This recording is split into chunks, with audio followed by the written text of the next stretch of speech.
Chairman of the JFF Technical Development Committee, Rudolph Speid, has advised the schoolboy football coaches to reduce the number of players in training sessions.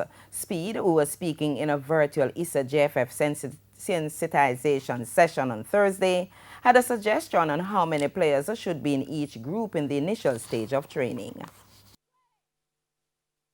To think about COVID when you're designing your coaching session. So one of the recommendations is don't work with more than groups of 6. If you have 3 months to prepare, clearly the first month, maybe even up to the second month, you're very careful. The big field, 22 people team just won't work right now until you're kind of sure, say, you have the COVID under control. So it's good to start out with groups of 6 and is 1 coach to 6. So also recommended adjustments in camps.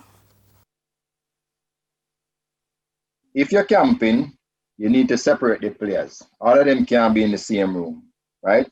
And as I say again, and in the camping, do not put all the defenders in the same group. For camping, say you have clusters of beds. The JFF and the ISA are set to meet in the coming weeks on other protocols that will have to be followed for the 2020 season of schoolboy football.